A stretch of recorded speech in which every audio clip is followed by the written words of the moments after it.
Democratic Congressman from Arizona, Ruben Gallego, joins me now. Congressman Gallego, welcome. Thank you. So you have been quite critical of President Trump on Twitter, calling him irresponsible as well as racist after he made that address after Saturday's violence.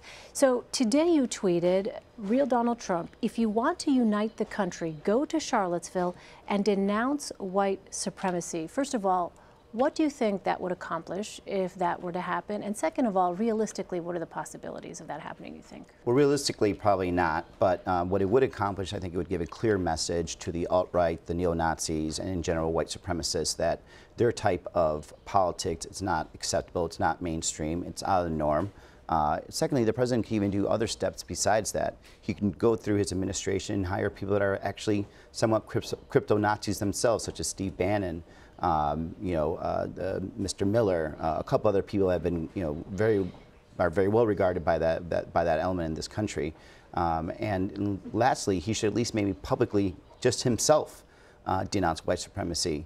But we haven't even seen that. We haven't seen an official statement saying that. He's had other people say it for him, and by doing that, all he essentially is doing is doing some dog whistles to his base of supporters, which at this point looks a lot like to be Nazis and white supremacists. To be clear, the White House did issue a statement after the president's initial statement in which they basically said that the denunciation of hate groups encompasses all those other groups, the white supremacists, the KKK, etc. Is that not satisfactory? No, not at all. As a matter of fact, those kind of secondary actions are basically just to cover their tracks, and it tells you even more so the fact that they're purposely not actually coming out and saying it openly that these groups should not even exist in our American society. And again, the president, who's quick to fly off the handle over anything, somehow is very restrained when it comes to this and Russia. And I don't quite get what it is, but certainly I think there is some level of restraint that has to do probably with his electoral math, as well as maybe his own personal views. So several Republicans have spoken up against the president for not calling out white supremacists directly. Utah Senator Orrin Hatch and Colorado Senator Cory Gardner wrote on Twitter, quote, "We must call evil by its name." Why do you think it matters that the president directly denounce white supremacists? And by not denouncing them, what is the message then sent to those various groups? Well, first, I want to thank my fellow members of Congress that have come out, both Democrats and Republicans. I think it's really important to see this bipartisan effort to denounce this type of hate. It's important for the president to actually come out because there's a lot of people out there that are still on the sidelines. Some people that maybe are thinking of joining this really dumb cause. And by the president actually coming out and saying that this is not part of our American values, it's an outright rejection. And hopefully what it does is starts diminishing the power and the attractiveness to these groups. But the fact that the president hasn't said that, he hasn't used those words, it really calls into question what his motivation is for that. And so right now, the absence of that kind of direct denunciation sends what message to those groups? Well, if you look at the websites and all of the different email lists that are going around among these groups, they're all actually saying that the president's still standing up for them. They all said the president still supports their cause. Daily Storm, for example, Daily Stormer, I think it is called, which is like a racist website, was talking about that. And so essentially it just encourages their members to continue this type of action because they believe that they have an ally in the White House.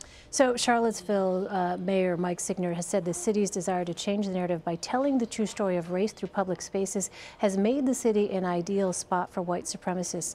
So we have seen this ongoing conflict as there has been a movement to remove various Confederate symbols from southern cities. Of course, Virginia being a central place for some of these conflicts.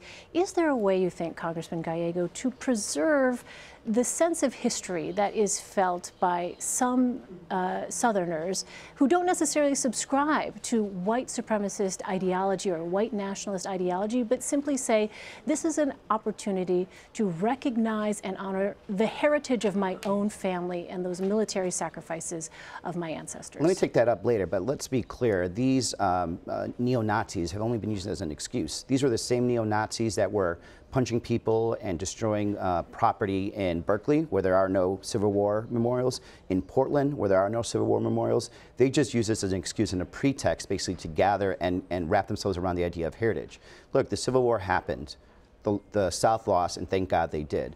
If we want to preserve their memory and their history, then take down these memorials and put them in museums so we could properly put the context around them and as to what happened, who they were. But when you have them still in these public squares for people to idealize them in some manner, it's not good. It's a bad message.